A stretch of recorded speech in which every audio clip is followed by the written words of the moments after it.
ડીસાથી મહત્વપૂર્ણ સમાચાર સામે આવી રહ્યા છે। ડીસા જીઆઈડીસી બ્લાસ્ટ કેસનો મામલો સામે આવી રહ્યો છે।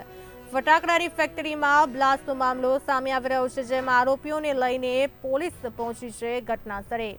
ઘટનાને લઈને આરોપીઓને સાથે રાખીને ઘટનાનું રિકન્સ્ટ્રક્શન કરવામાં આવ્યું છે। એલસીબી તાલુકા પીઆઈ સહિત પોલીસ કાફલો ઘટનાસ્થળે પહોંચ્યો છે। આરોપી દીપક સિંધી અને ખૂબચંદ સિંધીને મળ્યા છે 8 દિવસના રિમાન્ડ।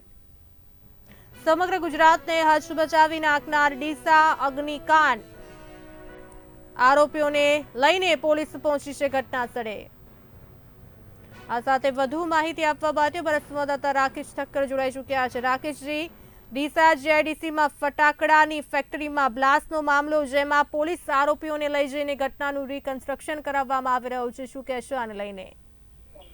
હું ચોક્કસથી જણાવીશ કે ડીસા જીઆઈડીસી ફટાકડાની ફેક્ટરીમાં બોમ્બ બ્લાસ્ટનો મામલો આરોપીઓને લઈને પોલીસ પહોંચી ઘટના સ્થળે લઈ જતા આરોપીઓને સાથે રાખીને રિકન્સ્ટ્રક્શન એલસીબી તાલુકા સહિતની પોલીસનો કાફલો પહોંચ્યો ઘટના સ્થળે।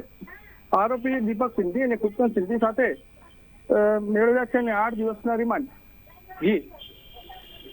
જી, આરોપીઓના 8 દિવસના રિમાન્ડ પર છે, ત્યારે જે પ્રમાણે આરોપીઓના એટલે કે જે ઘટના હતી જેણે સમગ્ર ગુજરાતને હચમચાવી નાખી હતી, જેમાં માસૂમોના જીવ ગયા હતા, ત્યારે આગળ શું કાર્યવાહી હવે કરવામાં આવશે?